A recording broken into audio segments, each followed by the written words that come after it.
If you're just joining us now, this is Bev Buncher from the BALM here on International Overdose Awareness Day. And my next guest is BALM coach and parent advocate Bill Guy. Bill lost his son to an overdose almost 4 years ago and has made it his life's work to help other families help their children avoid a similar fate. He's here this evening to share his story that you can help others and you can build your life again, even in the face of the unthinkable. Bill, welcome. Before I start, I want to say that this is Oklahoma, and we've been having thunderstorms all afternoon, and so if you hear the sound of thunder in the background, you'll know what's going on. If you've ever had a child caught up in the snare of substance use or alcoholism, you never, ever get used to the constant anxiety. Your gut is just gnawing most of the time. You're always worried that something is going to happen. Have they gotten into an accident? Has an angry dealer or some other user harmed them? Have they gotten caught up in the criminal justice system, which unfortunately sometimes deals out more retribution than it does recovery? And of course, if you know that your son is using a drug lethal enough to kill him, the ultimate fear is death by overdose. I learned to cringe at the ring of the phone. Would this be the call? And the call for me came on Monday, September the 26th, 2016 at about noon. I had just arrived at my parents' home in the Dallas-Fort Worth area. They had been up with our family in the Oklahoma City area celebrating a family event, and they are elderly and don't really drive those distances anymore. And so I took them home, and my cell phone rang. And I certainly was not expecting a call from my oldest son, but it was him calling.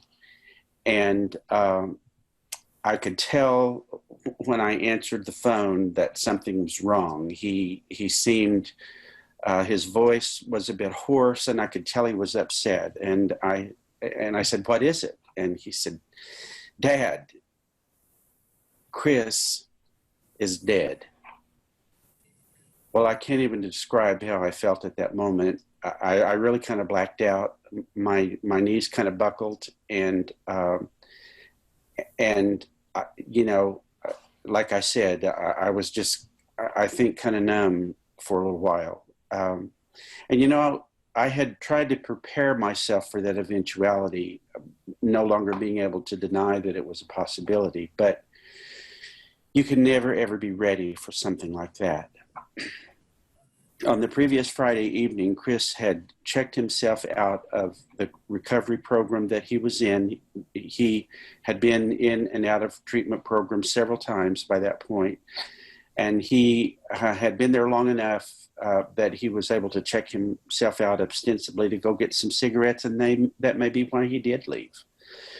But he didn't come back, and we know now that he overdosed from heroin, and it had traces of fentanyl in it, which, if you know about heroin and fentanyl, about 30 milligrams can kill an adult male, and about 0.3 milligrams of fentanyl can kill someone.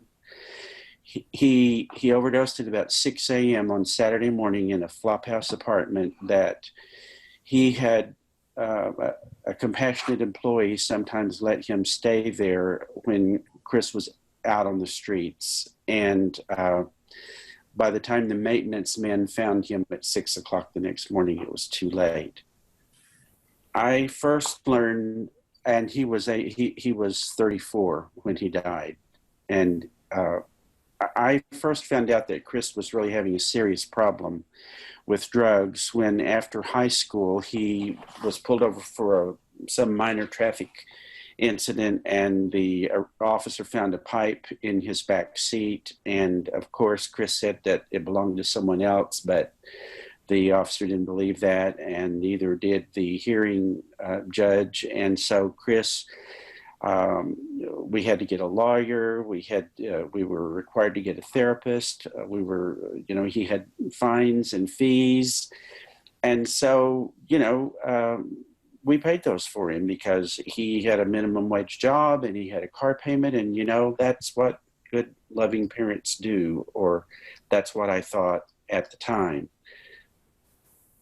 But that wasn't the end.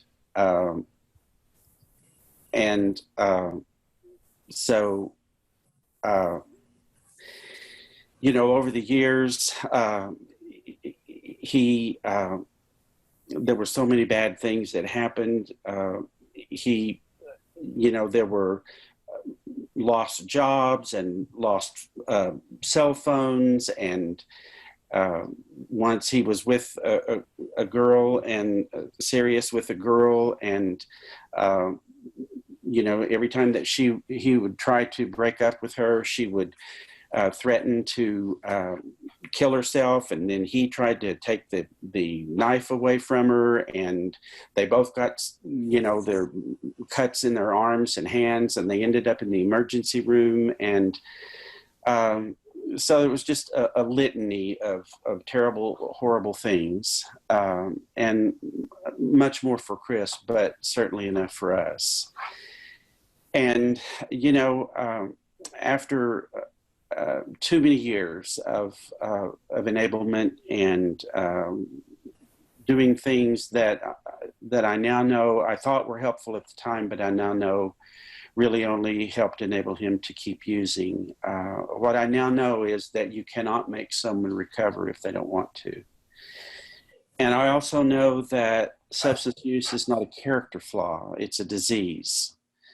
And as the other speakers expressed more ably than I can, the drugs hijack the connections to the brain that would normally allow someone to get pleasure for something like a cute puppy or an ice cream cone or your team winning the ball game or a warm kiss from someone that you love.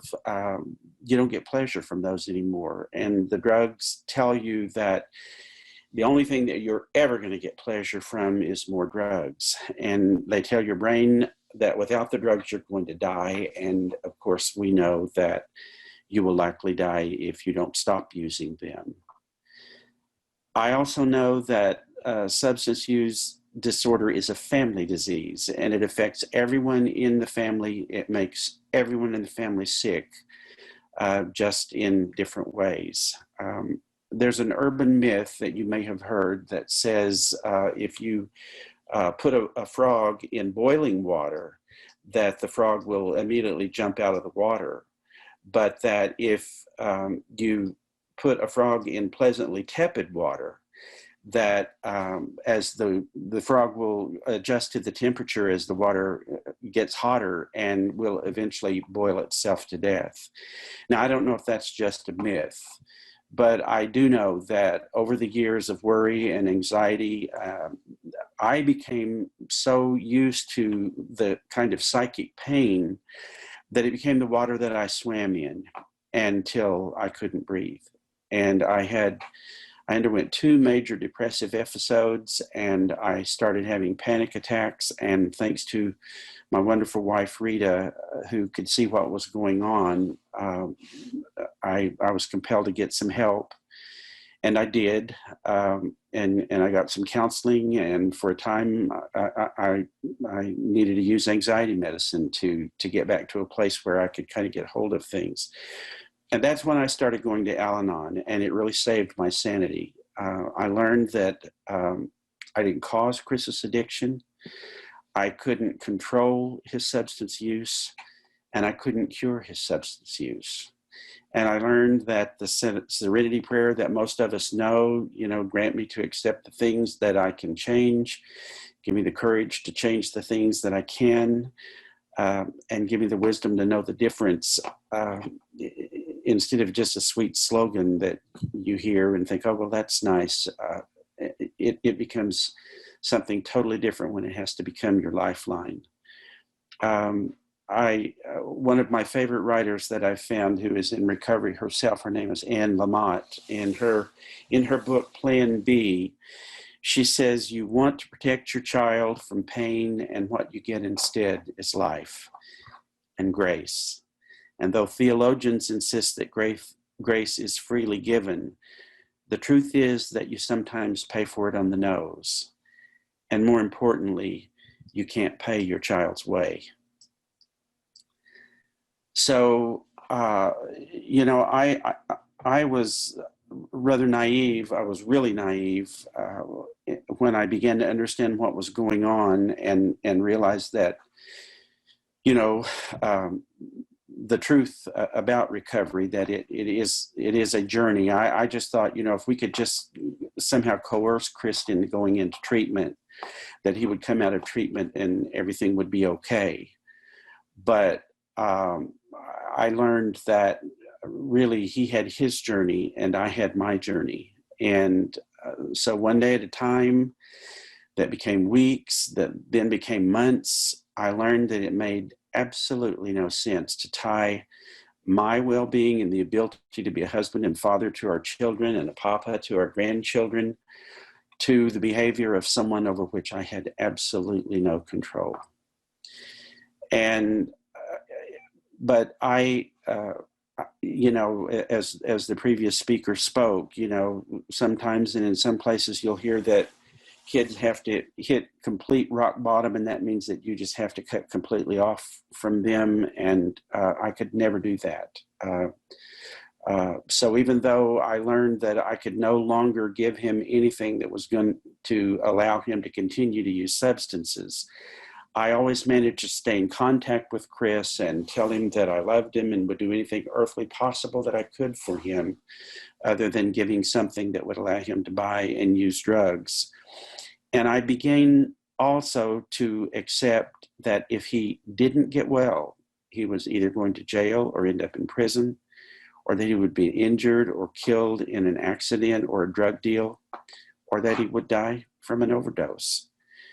And I think that's probably the hardest thing that I ever had to do, was to come to a place where I had to accept that as a possible reality without losing hope.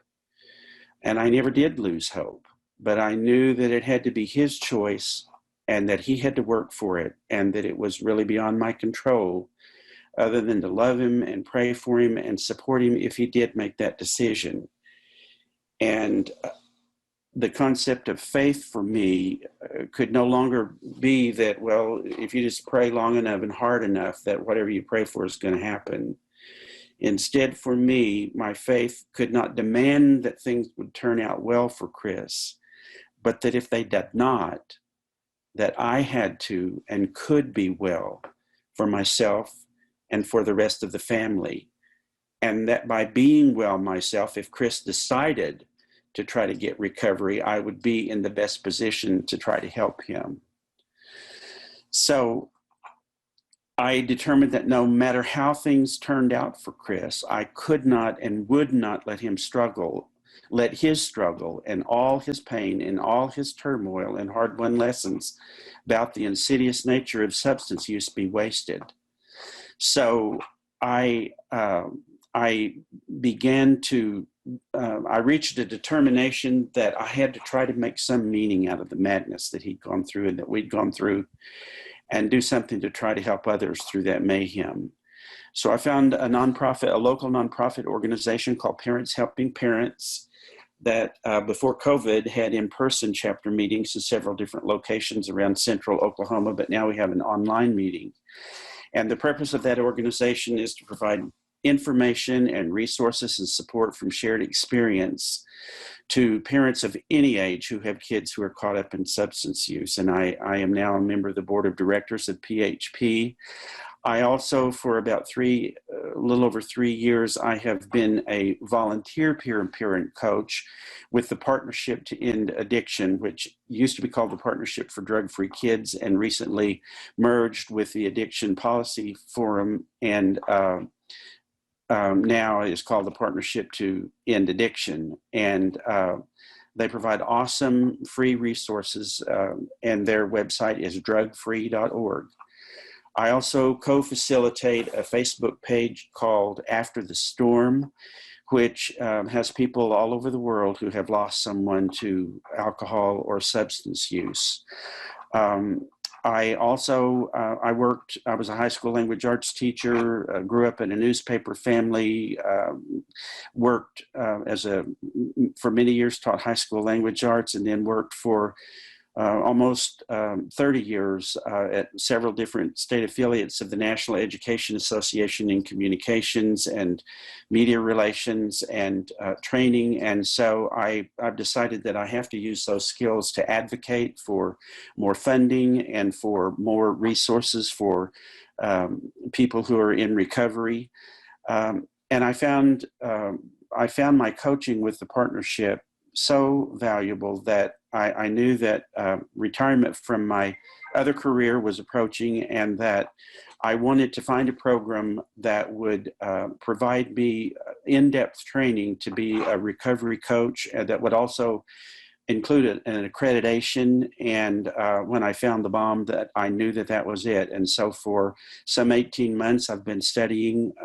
I just have a few things yet to do to achieve my certification, and I will be a certified life coach with a specialty for working with families in recovery, both through the BALM and through the International Coach Federation. And I might mention that the BALM is the first and so far only family recovery coaching program that the ICF has accredited. And so that means a great deal to me.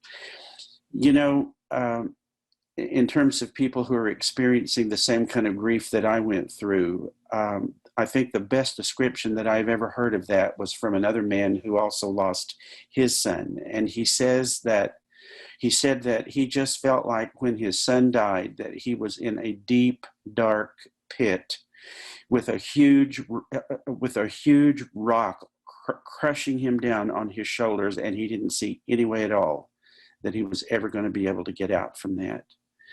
And every journey is individual, but there are commonalities. I would say if you feel that you're in that pit tonight, I know from my own personal experience that you've got to let yourself feel that grief, and it's horrible. It's painful. You don't want to. You want to try to get past it. You want to try to do anything else to keep from letting yourself feel it. But, you know, you got to go through it to get to the other side of it. I would encourage you to get yourself some help. Reach out to family. Reach out to friends. There are a lot of support groups for around grief experience.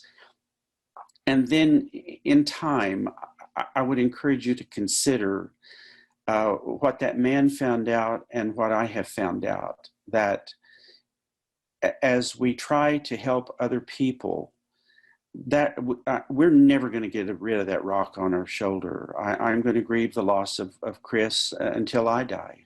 But I know for myself that as I try to help other people, I get stronger, and that rock is less burdensome.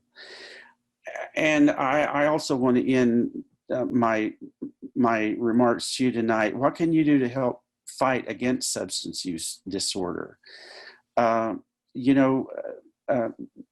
Support nonprofits and organizations, volunteer or give money or both. Contact your local officials, legislators, both locally and nationally. We're making COVID such a priority right now, and rightly so. But when we look at the number of beautiful, wonderful people that have been lost to overdose, even in the last few years, but certainly over the last 20 years, it needs to be a national priority as well. Chris was such a sweet boy. He was somewhat shy and gentle in nature. He was a lover of all creatures, great and small, including snakes and lizards and other reptiles, which my wife wasn't so thrilled with. He was a gifted artist. He was a gnarly skateboarder. He was a fantastic and hardworking chef, and he was a concerned and loving father himself. And he was a very special and very valuable son, something that I whispered into his ear every night I kissed him and tucked him in. It was also something that I often texted him when he was out there beyond my physical reach. And though I know that I'm going to carry the burden of his painful loss for the remainder of my days, I'm blessed by the memories that his love continues to bring to my life. It lightens my load and inspires me in my somewhat faltering steps to share it with others on similar pathways. Thank you. Bill, thank you. Thank you for sharing that. And thank you for all that you do for families Thank you. in the BALM and around the world through your other organizations that you're involved with. Well, Bev, I also wanted to say that if anyone knows someone who's really stuck in that kind of grief, I'm going to put my email address in the chat. Reach out to me. Feel free to reach out to me. Thank you, Bill. Bill Guy, discoveringhopecoaching@gmail.com. Okay, super. Thanks, Bill. Thank you.